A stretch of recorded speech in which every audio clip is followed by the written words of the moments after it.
तारीख थी 23 जुलाई 2018। लगभग दोपहर के 1 बज रहे थे। दिल्ली मेट्रो के करीब एक सड़क पर खून से लटपट एक महिला की लाश पड़ी थी। जहां पर ये लाश मिली थी वो आर्मी कैंट के बहुत करीब था। ऐसे इलाके में लाश मिलने के कारण वहां बहुत हलचल मच जाती है। जिस महिला की लाश मिली थी वो कोई मामूली महिला नहीं थी। तो आखिर कौन थी ये महिला, इसका कातिल कौन था और सबसे जरूरी इसे मारने की वजह क्या थी, चलिए जानते हैं पूरा इस वीडियो में। तो जैसे कि हमने बताया कि ये लाश दिल्ली मेट्रो के पास मिली। कुछ लोगों की नज़र इस पर पड़ी तो उन्होंने पुलिस को बुलाया और पुलिस को पहले ये लगा कि ये हिट एंड रन केस है। तभी वहाँ पर फोरेंसिक टीम को बुलाया जाता है। फोरेंसिक टीम ये दावा करती है कि ये हिट एंड रन केस नहीं बल्कि ये हत्या का मामला है और उसे ही एक्सीडेंट केस के रूप देने के लिए बाद में इसे गाड़ी से धक्का मारा गया है। फिर पुलिस इस केस के लिए हाथ पैर मार ही रही होती है कि शाम के 4 बजे एक व्यक्ति पुलिस स्टेशन में आता है और बोलता है कि मेरी पत्नी सुबह की निकली हुई है लेकिन अब तक घर नहीं लौटी। पुलिस उसे उस मृत महिला की तस्वीर दिखाती है जो कुछ ही देर पहले थाने में आई होती है और वो उसे देखते ही जो आदमी अपनी पत्नी की गुमशुदा रिपोर्ट लिखवाने आया था वो घबरा जाता है और बोलता है कि हाँ यही तो मेरी पत्नी है। जो आदमी रिपोर्ट लिखवाने आया था वो कोई मामूली व्यक्ति नहीं था बल्कि इंडियन आर्मी के मेजर अमित द्विवेदी थे और जिसकी वो रिपोर्ट लिखवाने आए थे वो उनकी पत्नी शैलजा द्विवेदी थी। शैलजा पंजाब के अमृतसर की रहने वाली थी। इनकी शादी कुछ वर्ष पहले ही अमित से हुई थी। इनका एक बच्चा भी था। पहले शैलजा अमित के साथ कहीं और रहती थी लेकिन हाल ही में अमित का ट्रांसफर दिल्ली हुआ था तो वो लोग दिल्ली रह रहे थे। शैलजा दिखने में बहुत खूबसूरत थी। उन्होंने कई ब्यूटी कॉन्टेस्ट में हिस्सा भी लिया था और कई कंपटीशन जीते भी थे। इन्होंने मॉडलिंग में भी अपना हाथ आजमाया था। अब पुलिस जल्द से जल्द हत्या की वजह और हत्यारे का पता लगाने में जुट जाती है। पूछताछ का सिलसिला सबसे पहले अमित से ही होता है तो अमित बताता है कि कुछ दिनों पहले ही शैलजा का छोटा सा एक्सीडेंट हुआ था जिस कारण उसे फिजियोथेरेपी की सलाह दी गई थी और वो हर रोज आर्मी हॉस्पिटल अपना इलाज करवाने जाया करती थी। आज भी वो अपने ड्राइवर के साथ आर्मी हॉस्पिटल जा रही थी और ड्राइवर रोज की तरह उन्हें हॉस्पिटल के बाहर छोड़ देता है। जब ड्राइवर शैलजा को लेने जाता है तो हॉस्पिटल से जवाब मिलता है कि आज तो शैलजा आई ही नहीं। इसके बाद वो ड्राइवर अमित को फ़ोन करके सब कुछ बताता है। अमित शैलजा के नंबर पर कई बार फ़ोन करता है लेकिन वो स्विच ऑफ आता है। वो अपने कई रिश्तेदारों से भी पूछता है लेकिन शैलजा का कुछ अता पता नहीं। उसके बाद वो पुलिस स्टेशन आता है और फोटो से शैलजा की पहचान करता है। फिर अमित को वहीं पर लेकर जाया जाता है जहां पर शैलजा की लाश पड़ी होती है और अमित उस लाश को पहचान लेता है। अब पुलिस को ये तो पता चल गया था कि लाश किसकी है लेकिन अभी भी उनके सामने 2 सवाल थे कि ये हत्या क्यों और किसने की है। फिर पुलिस सबसे पहले अमित से पूछती है कि तुम्हें किसी पर शक है जो ऐसा कर सकता है।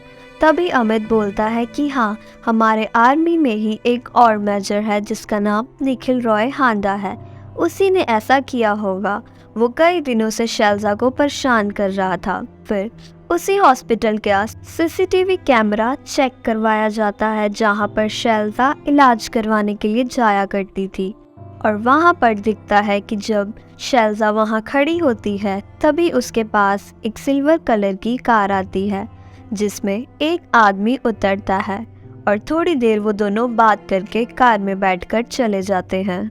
जब अमित को ये फोटो दिखाई जाती है तो अमित उस आदमी को निखिल रॉय हांडा ही बताता है और जब निखिल की कॉल हिस्ट्री के द्वारा लोकेशन बताई जाती है तो वो थोड़ी देर पहले वहीं पर ही पाई जाती है और 10 से लेकर 12 बजे तक इन दोनों की फोन पर कई बार बात हुई थी। पुलिस निखिल हांडा की खोज में लग जाती है क्योंकि निखिल हांडा की पोस्टिंग मेरठ में थी तो पुलिस मेरठ के हाईवे पर लगे सीसीटीवी कैमरा के द्वारा उसका पता लगाने की कोशिश करती है। फिर निखिल हांडा को किसी न किसी तरह से पुलिस ढूंढकर गिरफ्तार कर ही लेती है और उसको दिल्ली लाया जाता है। निखिल के बयान के मुताबिक निखिल की शैलजा से मुलाकात तब हुई थी जब 2015 में उसका नागालैंड का टूर हुआ था और वहीं पर अमित की भी पोस्टिंग थी। अमित और निखिल एक ही कैंप में थे तो इन दोनों की दोस्ती हो गई थी। फिर एक दिन निखिल अमित के घर जाता है और वहाँ पहली बार वो शैलजा से मिलता है और उन दोनों में कुछ देर बातें भी होती है। थोड़े समय बाद इनकी दोस्ती बहुत गहरी हो जाती है और ये रोज फोन पर बात करना शुरू कर देते हैं। शैलजा अमित से छुप छुप कर निखिल से बातें किया करती थी। ये सब 2018 तक चलता आ रहा था, लेकिन तभी निखिल और शैलजा जब दोनों वीडियो कॉल पर बात कर रहे थे, अमित उन्हें रंगे हाथों पकड़ लेता है। फिर वो शैलजा को बहुत डांटता है। दूसरी तरफ वो निखिल को भी हिदायत देता है कि आज के बाद तुम शैलजा से कोई संबंध नहीं रखोगे। इस वजह से अमित और शैलजा में थोड़ी सी लड़ाई भी होती है। कुछ समय तक सब कुछ सही चल रहा था, लेकिन फिर अप्रैल 2018 में अमित द्विवेदी का दिल्ली में ट्रांसफर हो जाता है। उस वक्त निखिल की पोस्टिंग मेरठ में हुई थी।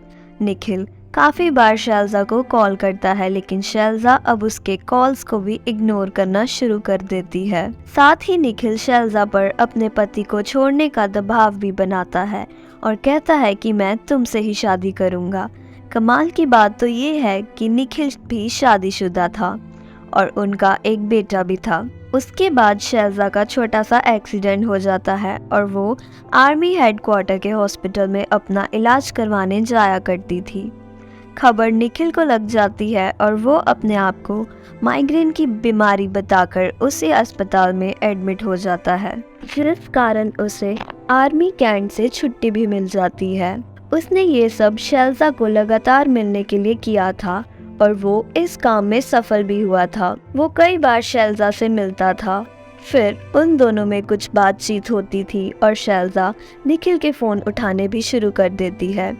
एक दिन निखिल शैलजा पर दबाव डालता है कि हमें शादी करनी होगी, लेकिन शैलजा उसे साफ मना कर देती है। फिर निखिल बोलता है कि चलो तुम मुझसे बस एक दिन मिल लो, उसके बाद हम दोनों कभी बात नहीं करेंगे और मैं तुम्हें कभी परेशान नहीं करूँगा। शैलजा इस बात के लिए तैयार हो जाती है और 28 जुलाई 2018 को वो दोनों मिलते हैं और निखिल उसे हॉस्पिटल से कुछ किलोमीटर दूर ले जाकर अपनी कार रोक देता है। वहाँ पर जाकर निखिल शैलजा पर शादी का दबाव डालता है, लेकिन शैलजा शांति नहीं भरती है।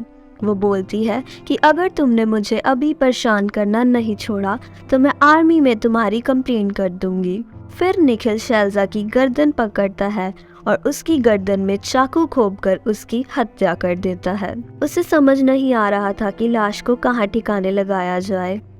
वो उसे सड़क पर ही फेंक देता है ताकि ये किसी को मर्डर नहीं एक्सीडेंट लगे। लाश को ठिकाने लगाने के बाद निखिल सबसे पहले अपने दिल्ली वाले घर में जाता है और वहाँ से नहाकर कपड़े बदलता है और वापस हॉस्पिटल जाता है। वहाँ का माहौल देखता है।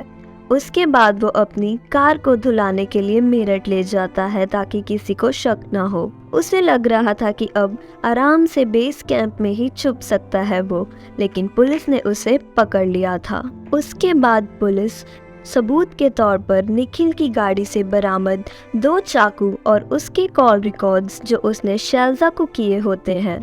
पिछले 6 महीने में निखिल ने शैलजा को 3000 से ज़्यादा कॉल किए होते हैं। वैसे इस वक्त निखिल राव हांडा सलाखों के पीछे अपने किए की सज़ा भुगत रहा है। तो दोस्तों, अगर आपको ये सच्ची कहानी अच्छी लगी हो तो वीडियो को लाइक, कमेंट, शेयर और चैनल को सब्सक्राइब ज़रूर करें।